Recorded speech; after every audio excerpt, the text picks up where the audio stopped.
to our staff, and then obviously to the players. And you got to get buy-in. And I don't want it just to be like a halfway buy-in.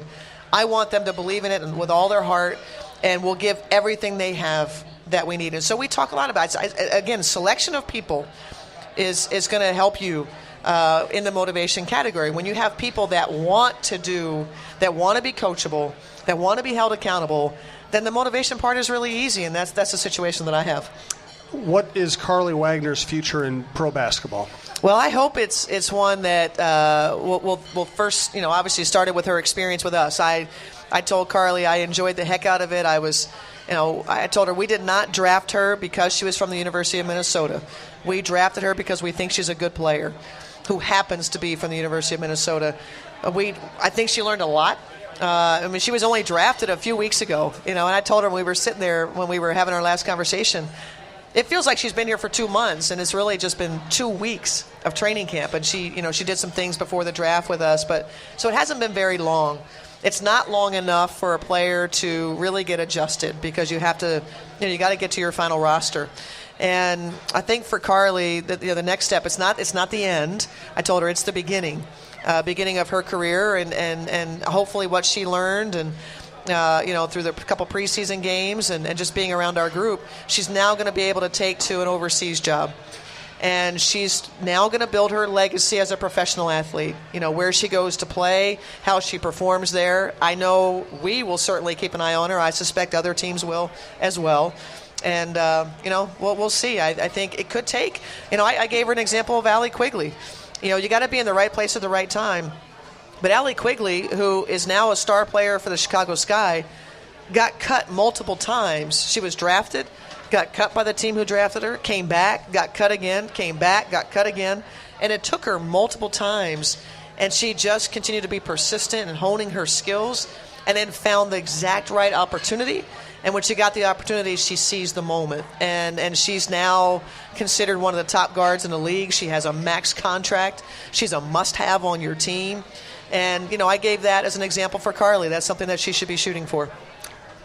You have former MVPs in Sylvia Fowles and Maya Moore. Maya was saying today that, hey, it's her job to try to be the best player on the best team. It's her job to do everything she can to win an MVP award while understanding that Sylvia might have the same mentality and accomplish that.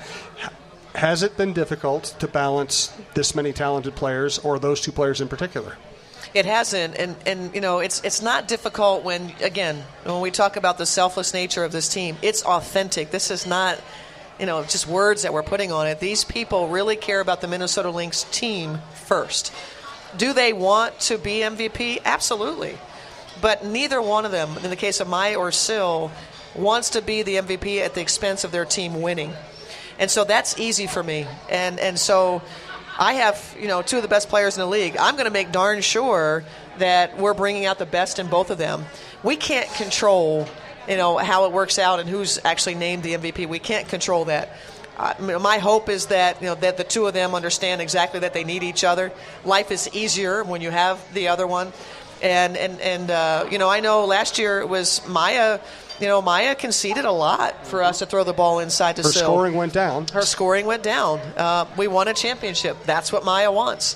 And, it doesn't – you can have goals of being an MVP or, other things. That doesn't mean that you're selfish. That means you're goal-oriented and you're trying – in Maya trying to be the MVP in the way that we map out or Sil, that's only good for our team. But they also know they're not getting anything unless you win. We're not going to get recognition. We're not going to get Player of the Week. We're not going to do these things without the win.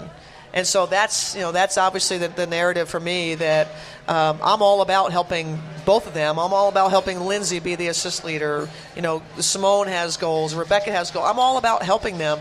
The team is first. And, if they ever want something different and it not be about the team, we tell them it's pretty easy. Just walk into the office, let me know, and we'll find a nice home for you. You haven't really had to do that, have you? Or we have you? Not. Thank goodness. But I mean, with any players, much less the stars you have now. Have you ever had to do that?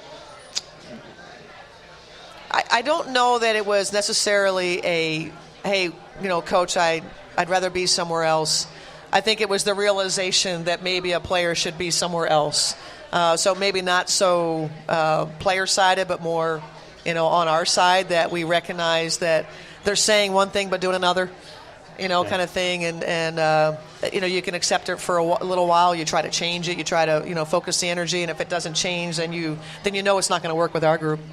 Couple more minutes left in the Cheryl Reeve Show. Again, check out talknorth.com for this show and all the other shows. Subscribe at iTunes, subscribe to the individual show, the whole network, whatever you like to do. We appreciate all of our listeners. And if just a couple more minutes, if anybody has any more live questions, fit them in right now. Do you watch the NBA playoffs, or are you too busy? Oh, I love the NBA playoffs. Unfortunately, I have to record it a little bit more these days, but I absolutely watch it. And it's the best time of year for a coach, when the NBA playoffs start, the WNBA camps pick up. It's just basketball all the time, and so that's just a lot of fun to be a part of. And then now, to get down to just the 4 teams, and it's fun. It's really, really fun to watch them compete and watch the adjustments, to watch the coaches, and I mean, Golden State and Houston. Are you kidding me? And then obviously Boston. Boston has, and I love the way that they do it. I love that, their star players, maybe a couple players that they traded for could not play. Kyrie Irving goes down, and then there they are. It's just a well-balanced team that, believes in the way that they're doing things, which is to share the load. And, for Cleveland, I think it's going to be the end of the road, because you can't, when you get to the playoffs, you can't change who you are. And when you're playing against a team like Boston, who has a strong belief in their identity, that's going to be a tough group to break. And LeBron's not going to be able to do it by himself. Right. Your impression of Brad Stevens? Well, of course I love Brad Stevens. Who doesn't love Brad Stevens? Here's a guy. I'll say this. Here's a guy that, you know his story, coming from Butler. Goes to the NBA. The dude is so understated. This is a guy that when you see him in the press conference, that's exactly who he is. Doesn't seem very excitable. It's very admirable, and I would love to take a page out of his book. I'm going to try.